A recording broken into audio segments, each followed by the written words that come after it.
Do all you guys sample too? Yeah. Playing keyboards and stuff like that?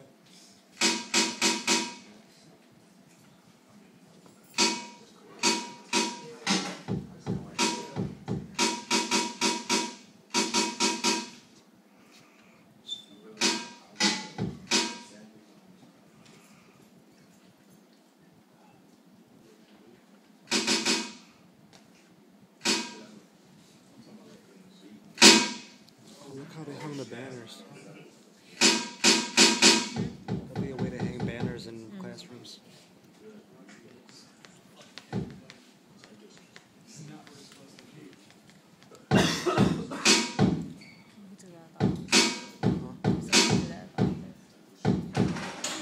Well, no. Never seen that done before.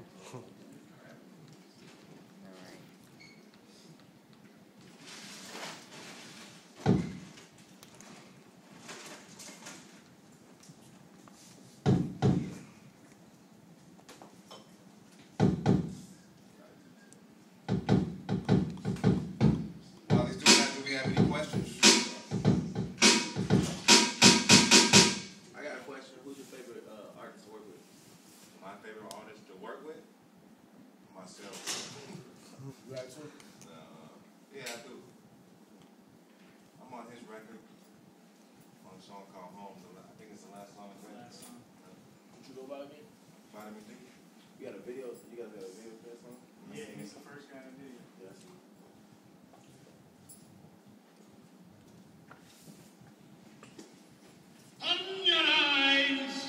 Turn your eyes from the devil. Turn from the devil. The devil is your eyes.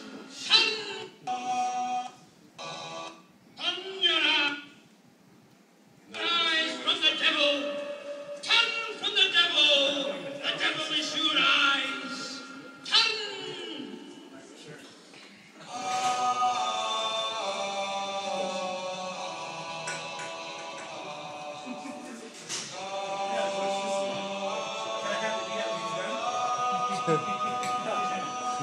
You asking the wrong guy.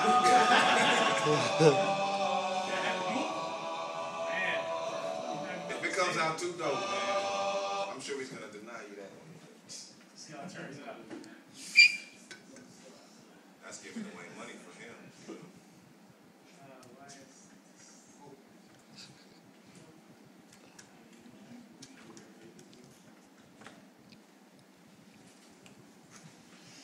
Man, I wish you could show me. I know.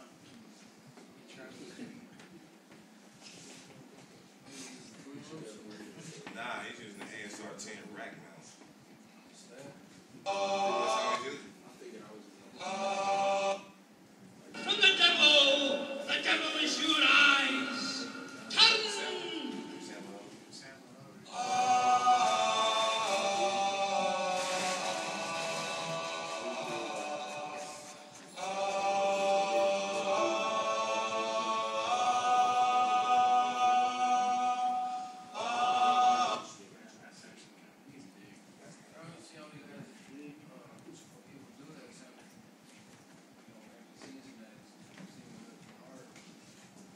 So what do you do? You like import stuff or something?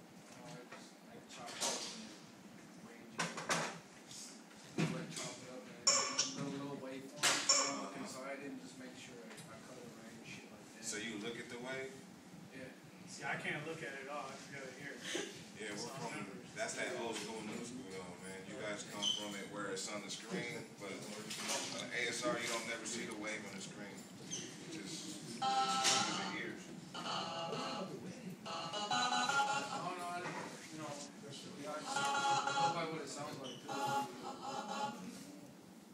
Now, I do both. Because I engineer too, so I work on ProTools so much that I just use it.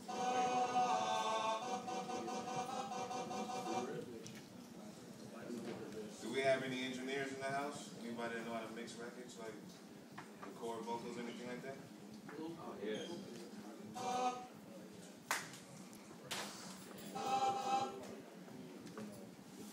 I think a lot of people are recording their own stuff and maybe haven't got as far as like mixing up a record yet.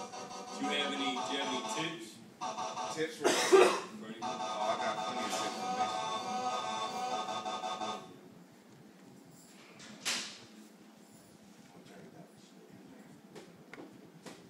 Yeah, a good tip for mixing. First and foremost, like, you know, or just in production period, you gotta kind of be a student of what you're doing.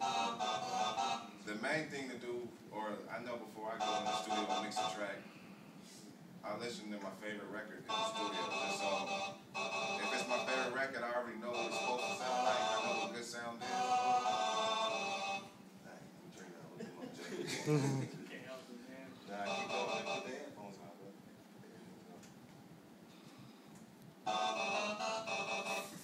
Turn that.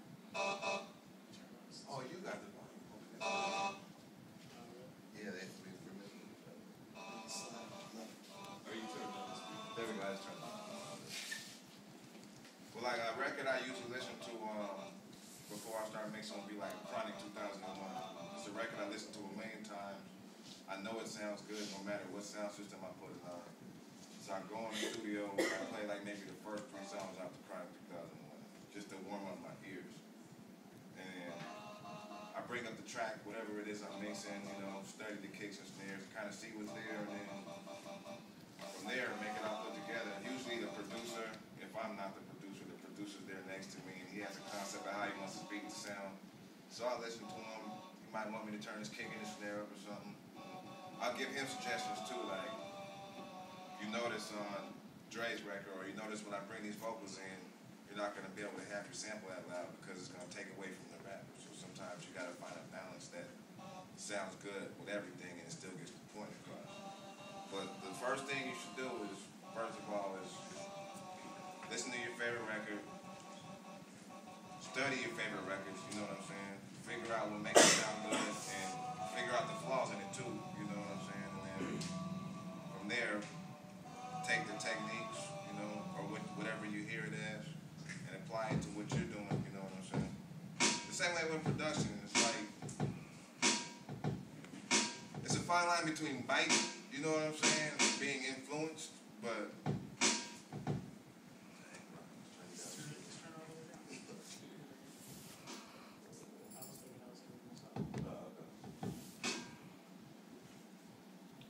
let's say he's running Black Milk. You know, Black Milk uses a certain kind of snare and a certain kind of tone. So if you're a fan of Black Milk, it's not cool to just jack a snare. You know what I'm saying? Oh, trade. But you know, if you know that you're using this kind of frequency snare, you know what I'm saying, and you happen to run across a record and the snare sounds similar, you know, there's nothing wrong with that. You know, that's taking what he did, and then from there, add your own flavor to it. If he samples this and he chops this way, it's like, okay, I feel what he's doing on that. I might put a couple chops like that in my beat, but I'm not going to go all the way and just straight imitate. But, you know, okay, I see he puts this little thing in there. I see my man Drake puts the synthesizer over the thing. I might try that on my beat one time, you know. But with my flavor, though, not just I'm a Jack Drake sample and sample his drum off the record and be a fake Drake. Nobody wants to be a fake anybody, you know.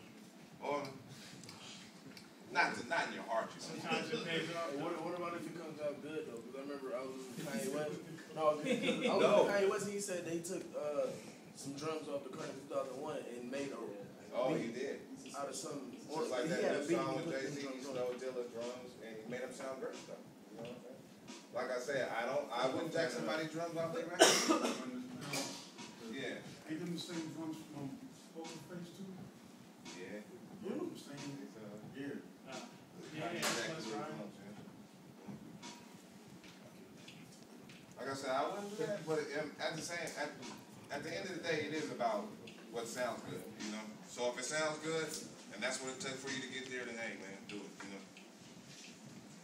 But don't just steal Kanye's synthesizer.